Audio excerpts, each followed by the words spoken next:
Mm. Yes, good evening, students. So today we have first lecture of statistics, and we will discuss direct method. Before that, few basic things. Well, I think you know that we have group data as well as ungrouped data, right? Ungrouped data can be converted into grouped data.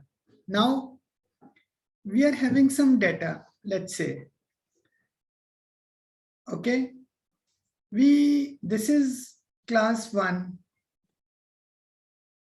to be looked after by the principal of a school. Now, this is A section of class 1 and this is B section of class 1. Now, the principal wants to compare the efforts put by teacher in terms of marks scored by students. So, it is very difficult for principal to know each and every student in the class, but she only wants to compare the classes.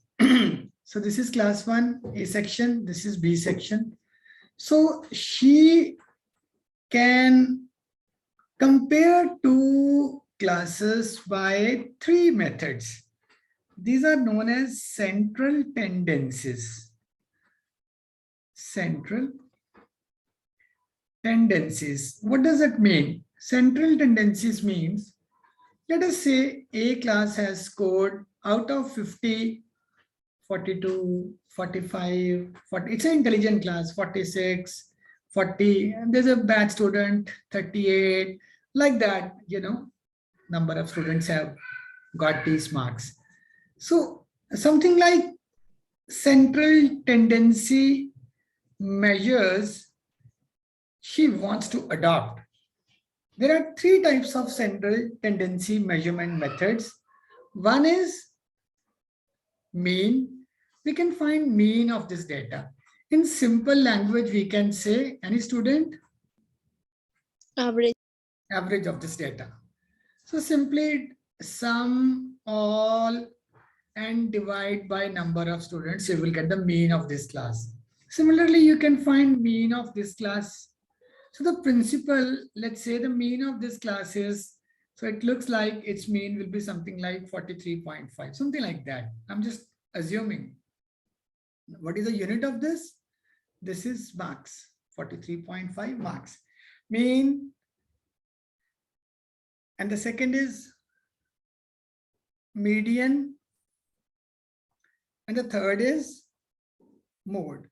Well, all of them, they have units. Okay. And something which doesn't have unit is, qualitative, and that cannot be compared. That cannot be measured, even if it can be compared. So this is class 1. Let's say the teacher tells, ma'am, my mean marks are 43.5. The other teachers takes the same test and she sees numbers scored by students, and let's say the marks scored is 35. So the principal can make both the teachers sit and discuss that, look, ma'am, your marks, average marks are, mean marks of the class are 35. But on the other hand, for the same subject, the other teacher has 43.5 marks. Obviously, these students are better. Their knowledge is better.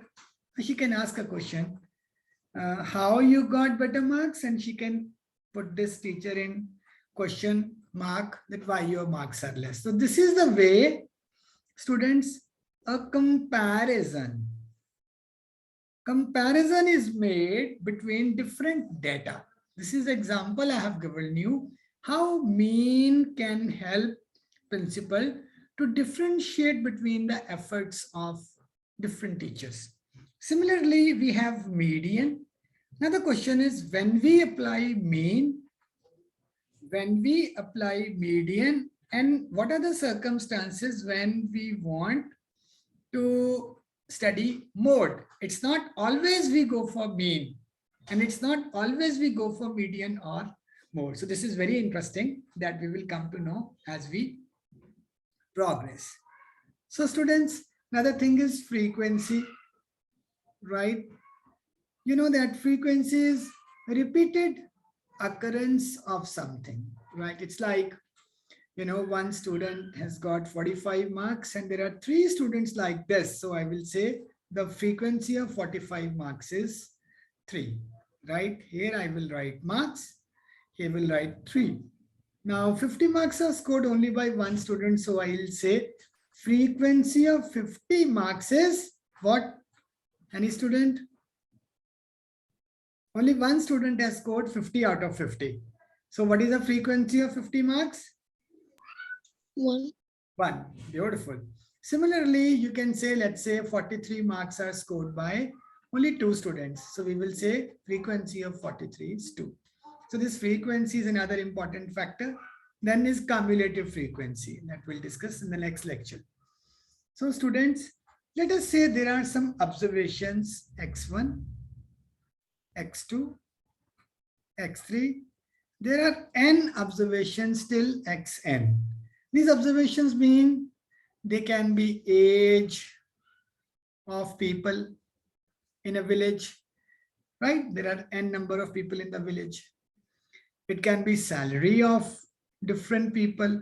It can be anything. So they all have units. These are measurable quantities. Okay. Now students, we have x1, x2, x3 and xn. And let us say the frequency of occurrence of x1 is f1. Frequency of occurrence of x2 is f2. Similarly, xn is fn. Now frequency is just a number. It's just a number. It can be a whole number ranging from 0 to any digit, right? The frequency may be 0 also. Suppose in a class 3 students are there. The students have got the marks out of 10, 5, 7 and 2. Now what is the frequency of 6 marks, students? 0. 0. Right? But normally 0 frequency. Only in rare cases we will take. Normally frequency is a natural number. All right. So having understood all these concepts, now if you want to find out the mean of this data, or you can say the average of this data, so we will write it as x bar. X upper bar would be equal to, now x1, let's say 50 marks are scored by 2 people. So total how many marks? 15 to 2. So that's why we will write x1 f1 plus x2 f2 plus so on, and in the last we will write xn fn, whole thing divided by any student, total number of 2. not 2, total number of frequencies, not 2. f1 plus f2 plus f3 plus the frequency of xn is fn. We can write it like this, students. See, Greeks were great people. Yunanis, Giza ke pyramid. Greeks were best. You know, on one hand, we had A, B, C. There is no A, B, C in Greeks.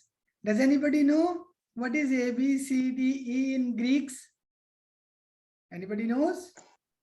Alpha, gamma, beta. Oh, beautiful. Alpha, B is beta, C is gamma, then delta, okay, neta. So all these letters exist in Greeks with different notations. They don't believe in this numerology. So, you know, the one more letter for Greeks, if we want to sum, or we say summation. Summation is the process of adding everything. So there we call it this. Anybody knows what is this? Summation. Summation. And what do we call this? How do we name this? Anybody knows? Anjit? Sigma. Sigma. Sigma. Fine. So you call it sigma. See, x1, x2, x3, x3, xn can be written as xi. X1 is getting multiplied by f1, f2, f3. So we will write f. Any student? I. I. The value of I ranges from, see, this is first observation, I to, come on, n. On the top of some here sigma, you will write n divided by summation. You call it summation or you call it sigma. What I will write? F I. Okay. So here you can write again I ranges from 1 to n. So this is the formula for calculating the mean, we call it direct method. You got it, students? Now comes interesting questions tomorrow, like, when class intervals are given like, let's say it's given like 10 to 25 and then 26 to 30, I'm sorry, 10 to 25, then 26 to 50, then 51 to 75, then 76 to 100. You see, these class intervals are not regular. They are not continuous. They are breaking. These class intervals we don't like. So how do we convert this 25 and merge with 26? We're going to learn tomorrow. And then first we change the style of class intervals, make discontinuous into continuous, and then we go for step deviation method and assume mean method in the coming lectures. Thank you very much, students. See you tomorrow.